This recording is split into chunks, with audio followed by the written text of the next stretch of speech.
Hello mga ka-Earthlings, mga ka-Offloador! Ito na naman ang inyong vlogger na sa Philippine Stock na walang subscriber. Welcome back, welcome back. Kung nakapanood ka, welcome back. So walang mga viewers yung mga ginagawa natin na mga bakit kaya kamo. So parang ano lang Di bale, ganun talaga. So, ang stock natin ay, ang PSEI, nasa 6,000 na naman siya ulit, Tapos, kulay berde lahat ng sektor. Parahin na yan. So, most active, yan, mga blue chip, maraming blue chip na most active, mas advanced. Ito yung mga declines naman, ito sila. So, most active. So, ang gawin natin ngayon is, review tayo ng top 7 na blue chip stock. Ano ba yung blue chip stocks? So pag sinabing blue chip stocks, sila yung nagda-drive ng presyo ng Philippine Stock Exchange indices.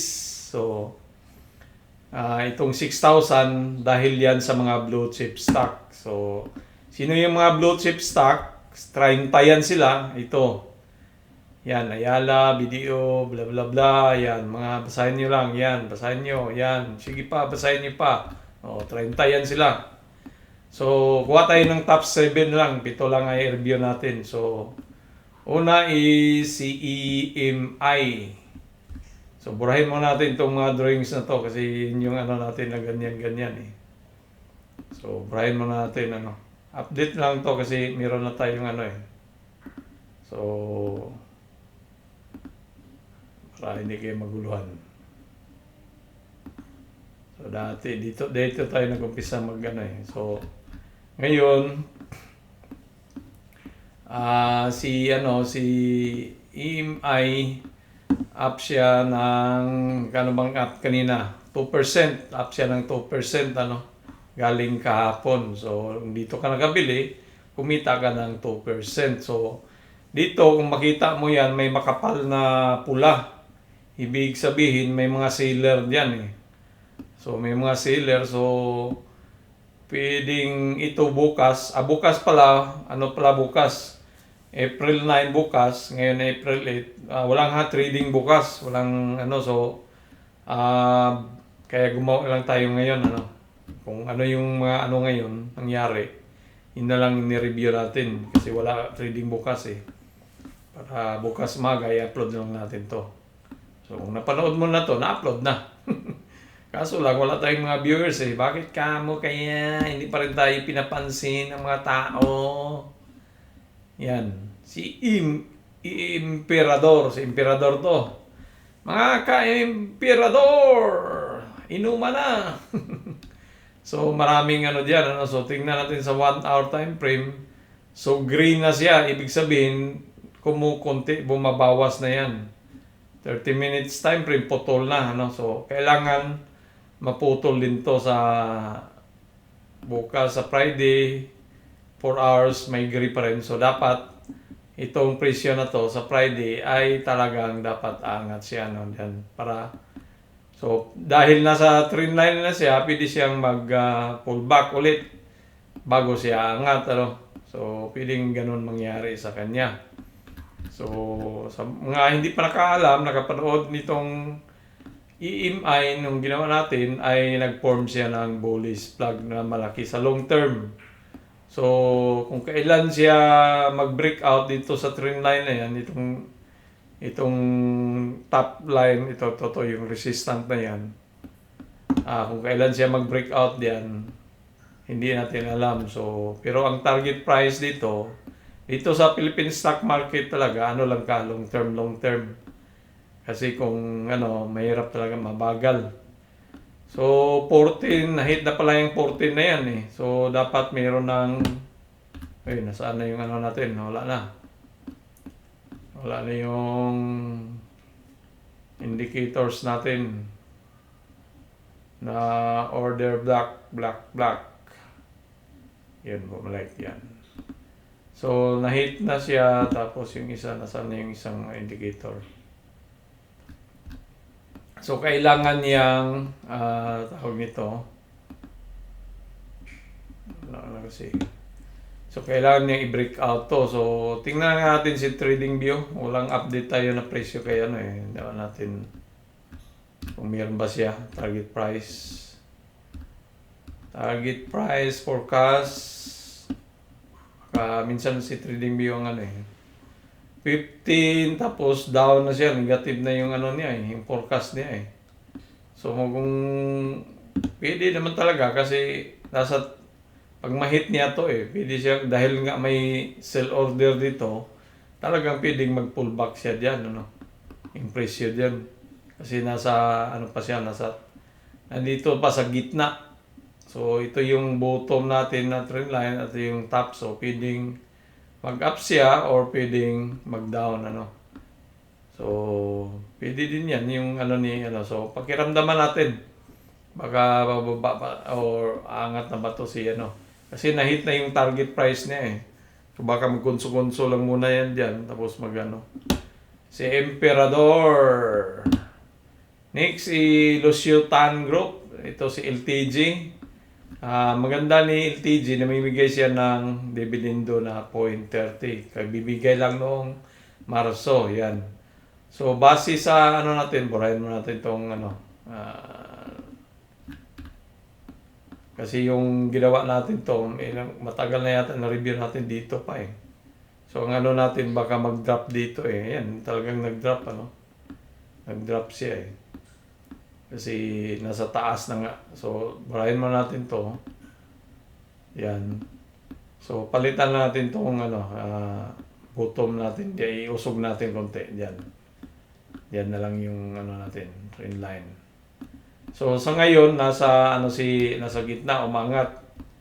So, kailangan itong linya na to, yan siya. Kailangan i-break yan ni, yung 15. Kailangan i-break yan ni LTG para babalik siya dito sa taas, So, pwedeng i-break yan, saka babalik dyan. Pag na-hit yan, so depende na yan kung aangat ba siya. Wala tayong target price Pero, ang target bang mataas dito? Target price, ito yata ang mataas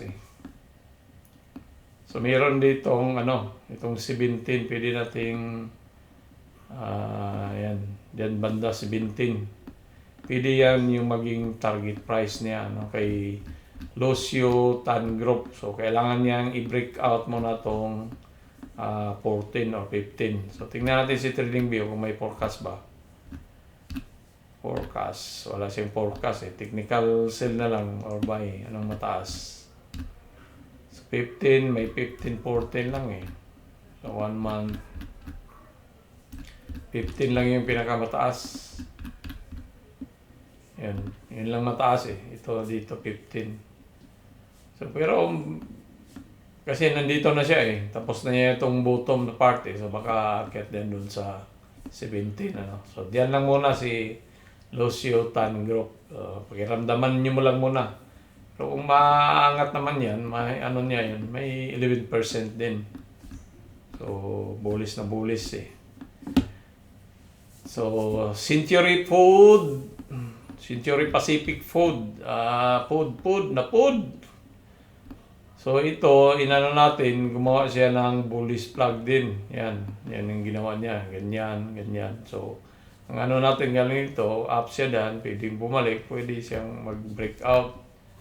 So, update natin is nasa 33 na siya, So, kailangan para aakyat siya itong presyo na to, i-break to niya, yan Kasi resistant yan yan. May nasa resistant na siya, so kailangan hataw pa siya para makapasok siya dito sa loob. At pag nasa loob na siya, kailangan niya, tanggalin mo natin to. Pag nasa loob na siya, kailangan niyang i-break naman to, Yan, so, ito kailangan niyang i-break yung 13.45, so dito. So, pagdating diyan, pwede na ding magkonso-konso muna yan siya diyan bago siya hataw. Balik doon sa pinaka-trend line niya na itong top. So, ganyan yung gagawin niya dyan. Yun yung ating pananaw kay Century Tuna Food. So, namimigay din to siya ng dividendo eh. Kabibigay lang noong pero 0.60 noong Marso. So, next niyang 2 beses lang ata o 1 beses. July.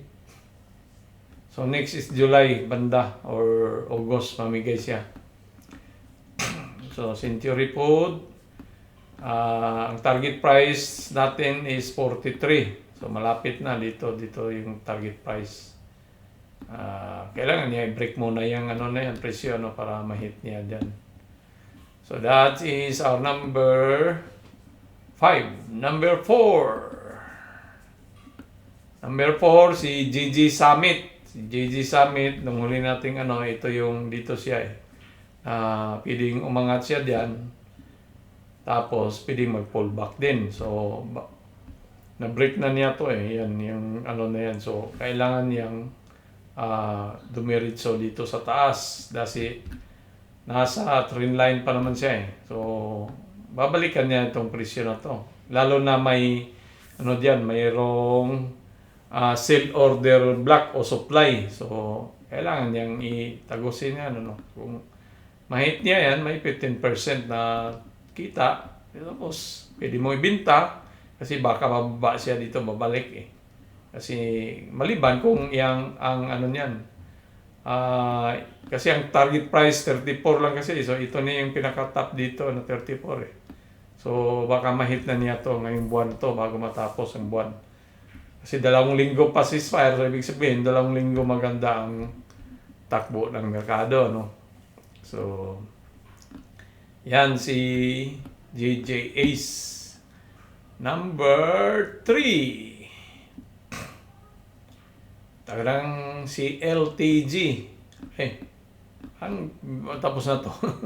Pabalik, LTG din pala to eh. Tapos tong LTG LTG is SMPH pala, sorry. SMPH number 3. So, number 3 is SMPH. So, target price ay 34. So, layo pa yan, mahaba pa. Maraming mga supply dito. Yung mga pula na yan, supply yan eh. So, kung titingnan natin yung trend line niya, ano bang ginawa niya yung trend line? Dito kaya, try natin to. Kung maganda ba tingnan. And tapos, dalhin natin sa baba. Yan, pwede dyan. Pwede din to dyan, usog dyan eh. Ganyan, pwede dyan. So, so nasa gitna pa siya ng ng trend line. So, kailangan may dito, kailangan niyang i-liquidate to. Area na yan. So, kailangan niyang i-break yung 21 para ma-hit tong kasi may isa na pang resistant yan eh. So, pwedeng gumanon yan siya dyan. Ma-hit niya yan, liquidate. Dahil nga mayroong mga bintahan dyan, buy, seller. So, dito pwede mag-pull back bago siya angat, ganun lang yung presyo dyan. So, angat doon sa taas hanggat ma-hit niya yung target price na 34 kasi mayroong maraming mga supply dyan. So, maraming nagbibintahan. So, sa kabubuhan, downtrend pa rin siya eh. Nasa downtrend pa rin yung niya, si SMPH. So, kailangan mag-change course siya. I-break niya to para magbago yung takbo ng kanyang presyo. So, para balikan niya tong 33 kasi 34 nga target. Ito, balikan niya to. So, pwede din mag-form din ng cap, mag-cap din siya. Pwedeng cap din yan eh. Ganyan. Yan. Pwedeng cap, ganyan. Hindi naman kailangan perfecto ang cap mo eh. Yan. Pwede diyan eh. So, dito siya dadaan, diyan siya yung presyo dito siya dumadaan. So, pakiramdaman natin si SMPH. Next is number 2. Ali. Si Ali, Batong Bakal. Si Ali. Ali ba? SM pala to eh. It is M. Si Ali itong si Ali. Bakit, yun. Si Ali, up siya ngayon ng 8%. Tapos, yung gaya ng dati, ang natin, nag-form siya ng W. Ito yung, nung ni-review natin, dito pa eh. So, pero kasamang palad, galing dito, bumagsak siya dyan. Sa ngayon pa, bumalik. So, ito, baka diretsohin na to, itong natin. So, gaganda na. So, baka balikan na yung, kasi nasa, na rin siya, bumalik siya sa bottom ng trend line natin eh. Yan, nandito siya bumalik. So, pwede siyang umangat dyan sa taas. Pwede niyang iangat yan. I-break tong na to. So, pwede siyang gano'n. May resistant dito eh. So, pwedeng mag-pull back konti. Tapos, naman ganyan. Ganun lang yung gagawin. Pero long term, parang gagawa nga siya ng W. Letter W. Yan, ito W. Yan. Ganyan, ganyan, ganyan, ganyan. W yung pinuporma niya sa long term. So, kung mag-long term ka, ayala to ayala lang. So, mag-long term ka, that is 50% sa presyo mo, So, that is Ali. Next is Plus Gordon. So, Plus is mga resort yata to casino. Target price is 32 naman, 32 yung target price. Dito natin ni-review nung pero wala eh. Hindi sinunod yung natin dito pag ganyan-ganyan. Dito lang siya sinunod niya yan. Dito, dumiretso na pababa. So, kasi nga, gumawa ng form ng So, ito, tanggalin natin yan para panibagong yung mga drawing na yan. Si Plus, up siya ngayon ng 6%, 6.8% si Plus. So, yan. So, kailangan ni Plus na i-break tong na yan. Ito, kaya na-break na niya to yung ito, mayroong dito, nasa support siya may resistant yan so kailangan niya i-break yan. Tsaka itong blue, tsaka itong pula, dito sa ibabaw. Ito yung mga kailangan niyang i-break. So, magaganon ng presyo siguro niyan, ganyan yung gagawin. So, bawat kandila niyan is 1 day time frame tayo. So, ganyan ang gagawin niya, So, dahil nga cap, so baka dito pa siya babalikan niya tong 28. So, tapos pagdating diyan, konso-konso na naman siya. So, pag magkonso-konso na, kasi 30 nga yung price, so malapit na So, pag magkonso na, binta mo na. Kasi matagal, tapos check mo na lang din. Kasi marami namang ibang pa dyan Ang importante na kumita ka, di ba? Sa pagbinta mo, dito ka. Yan, 50% din yan, yung kikitain mo kay Plus. So, yan lang po.